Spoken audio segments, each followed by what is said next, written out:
All right, let's go over some pull-ups. If you can't do pull-ups, if you're working on increasing your pull-up strength, I got a couple tips for you. So let's hit up on the bar. We're gonna start off talking about grip. I like to have my thumbs around the bar. I see a lot of people go with the false grip, so thumbs up top. I haven't been able to find any research that says this is weaker, but personally, I think that whatever you can use to create a stronger grip is gonna make the most sense. If you have bands handy, that's gonna be a great tool for you to progress if you're not able to get your pull-ups, or if you're gassed out and you need some sort of assistance. If you are not sure whether to go with overhand grip or underhand grip, whichever is most comfortable for you. I'd rather you be up on the bar, period. Just know that typically people are gonna have an easier time with the underhand grip because you get a little bit more bicep recruitment in there.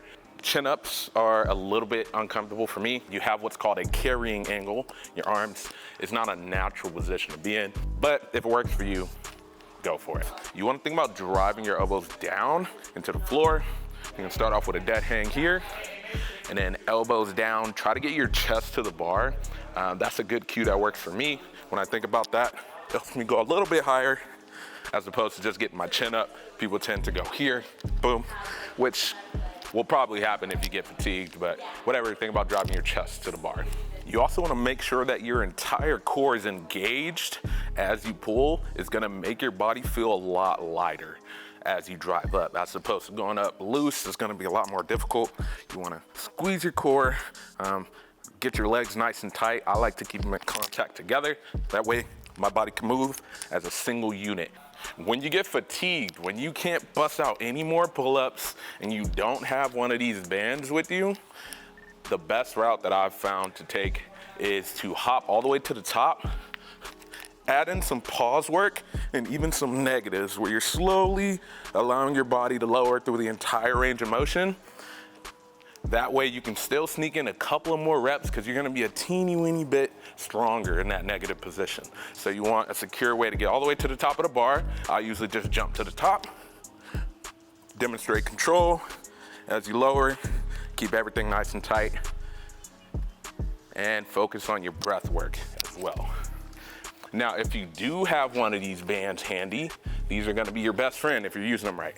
So I prefer to get the bottom of my foot into the band, keep my body nice and long. You wanna think about some leg drive, right? Because we wanna keep our body tight. We don't want the band flying up all over the place. So we're driving our leg down, feet are still gonna be together. I'm engaging my core. This is gonna give me assistance, especially at the bottom of the pull-up. And you wanna make sure that you're trying not to use too much assistance of the elasticity towards the bottom of the rep. Add in a pause at the bottom. That way you're not using too much of that rebound bounce from this rubber band. Let's talk about shoulder blades. Your shoulder blades should be moving in conjunction with your humerus or your upper arm.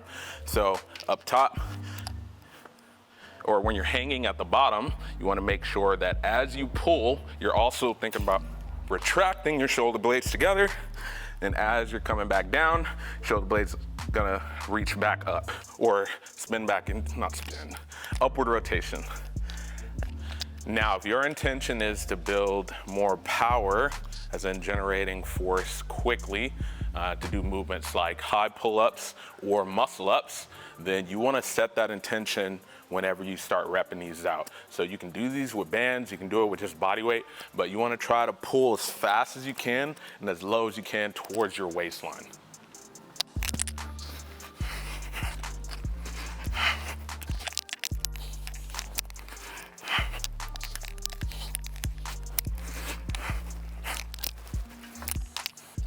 A similar band setup will be used for these as well. Again, you just wanna make sure that you're considering the fact that if you're gonna be going back to back with these, you're likely to be using more elasticity out of this band, especially since these high pulls and muscle ups are gonna be dependent on using your body's natural elasticity at the end of the movement. The archer pull-up is a perfect example for increasing single arm strength in your pull-up, which could increase your pull-up strength overall. The archer pull-up is done by pulling towards one side. For this one, you want to make sure that you have a thumbs over the top grip That way, you're allowing yourself to reach over the top and touch the top of your shoulder to the bar.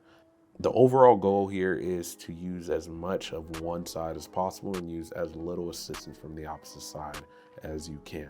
But it can be done in a negative as well if you start with a pull-up, chest all the way to bar, and then you can do what's called typewriters, where you're leaning side to side. Shoot, what else? You're still working on your grip strength? You better hit this bar. There's plenty of other ways you can develop grip strength. However, if your goal is specifically for pull-ups, your best bet is gonna be to emulate a pull-up every step of the way. So that means hanging from the bar out of a straight position. That means hanging up top, doing pause work.